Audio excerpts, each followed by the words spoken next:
Apa kabar otak? Ini alhamdulillah nih otak-otak rakyat Indonesia, otaknya luar biasa. Melakukan simbol semacam kekecewaan. Di mana-mana itu berkibar bendera One Piece, ya kan? Subscribe media-media Islam daripada kita subscribe media-media maksiat.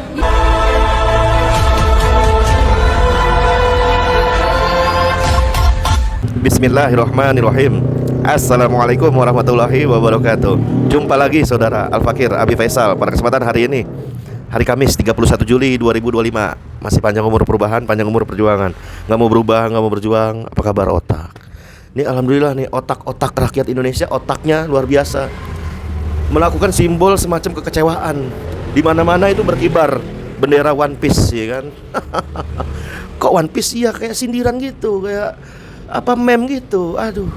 Terus kalau bendera tauhid gimana dikibarin, misalnya Aliwa Aroyah gitu, nanti dibilangnya teroris, ya kan? Ini luar biasa nih saudara. Otak rakyat Indonesia ternyata cerdas saudara. Nggak ada IQ 78 tuh, kecuali itu gerombolan orang-orang sekolah, ya kan? Gerombolan orang-orang yang haus jabatan, gerombolan orang-orang yang haus cuan, gerombolan orang-orang penjilat, gerombolan orang-orang yang jongos dan kacung saudara. IQ 78, tapi ini lain. Rakyat Indonesia ini di beberapa tempat itu mengibarkan bendera One Piece, merupakan bentuk sindiran terhadap pemerintah Prabowo sekarang dan juga Wapres Gibran Raka Buming Raka. Dan sejak Prabowo menjabat, itu ada saja kebijakan yang kemudian dianggap tidak pro rakyat, ya kan? Dan kebijakan yang tidak tepat sasaran. Rakyat miskin dikasih makan bergizi gratis anaknya, bukan dikasih lapangan kerja rakyatnya. Badai PHK di mana-mana. Dibilang Indonesia gelap, ya Indonesia kabur aja dulu, malah disinyirin sama presiden. Aduh. Kemudian presiden cuma bisa pidato berapi-api, bilang apa? Bilang ini minyak goreng kita kenapa langka? Kita adalah perkebunan sawit terbesar. Pret. Ngapain pidato? Punya tangan, punya otak, ya, tanda tangan. Oh, ini perusahaan sawit. Oh, ini perusahaan asing. Oh, ini BP Migas. Oh, ini Chevron. Oh, ini Shell. Oh, ini Konoko. Oh, ini perusahaan-perusahaan Tiongkok. Usir. Kan katanya jangan mau jadi antek asing, kata dia. Bukan kata saya, kata dia bilang gitu, jangan mau jadi antek asing, ya elah. Usir tuh perusahaan-perusahaan asing, baru dah itu namanya merdeka. Kalau sekarang perusahaan asing masih ada, oi, mengelola sumber daya alam kita, oi, ya kan? Undang-undang penanaman modal asing masih ada, oi. Undang-undang Omnibus Law Cipta Kerja masih ada, oi. Kemudian yang terbaru kemarin Donald Trump perjanjian 9%, 0%. Kita punya akses penuh ke Indonesia. Woi, kayak gitu dibilang merdeka. Pret. Merdeka kata siapa? Yang merdeka pejabatnya atau perut pejabatnya atau oknum pejabatnya yang merdeka? Kacau tidak? Kacau. Nah, perayaan hari kemerdekaan besok 17 Agustus ada fenomena lucu nih saudara. Di mana-mana masyarakat mau di truk kek, mau di tiang bendera kek, apalah, mereka mengibarkan bendera One Piece di bawah bendera merah putih. Bendera ini bukan sekedar lambang ternyata saudara dari sebuah kartun, tapi juga simbol sindiran dan kritik sosial terhadap kondisi politik yang sekarang yang nggak menentu dan kebijakan pemerintah Indonesia saat ini yang kontradiktif dengan kepentingan rakyat, ya kan?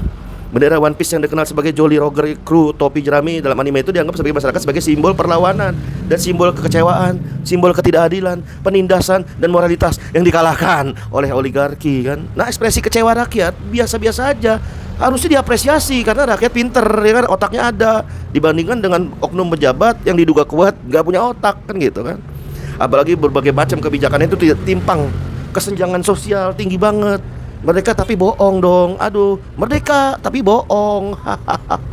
Kan Indonesia merdeka atas rahmat Allah Subhanahu wa taala. Maka sudah seharusnya kan, kalau atas rahmat Allah Subhanahu wa taala harusnya mengisi kemerdekaan dengan melakukan aplikasi, ya kan, menegakkan syariah Allah Subhanahu wa taala secara kafah, kan. Fakum bainahum bima anzalallah wa la tatabi ahwaahum. Ya kan harusnya begitu kan. Tapi kalau nggak dipakai sistem Islam kafah, yang ada apa? Pajak mencekik di mana-mana. Rekening gak kepake diblokir, ya kan. Mau sakit aja nih, mau sakit bayar pakai BPJS tiap bulan. Di mana-mana daya beli menurun, pedagang-pedagang itu menjerit, ya kan? Pedagang-pedagang itu terlunta-lunta, ya kan? Beda lah kalau cukong mah nggak terlunta-lunta. Cukong kalau ada kebijakan yang sesuai dengan kebijakan cukong, mau kebijakan penguasa ya, sesuai dengan keinginan cukong, ya cukong tinggal menekan aja, ya kan? Yang namanya penguasa kalau bisa jadi begitu ya. Tapi kalau rakyat neken siapa? Kalau ada pedagang kecil yang baru buka 1 tahun, baru buka 2 tahun udah tutup, ya kan? Daya beli menurun. Online shop itu dibiarin liar begitu, ya kan? Jadinya menggerus, ya kan, sektor real, pasar, toko, ruko, itu sektor real, ya kan? Pedagang kecil menjerit, pengangguran termehek-mehek, ya kan? Badai PHK tak terbendung. Pertanyaannya, apa yang merdeka, bos? Aduh. Nah, ternyata persoalannya akarnya ada di kapitalisme.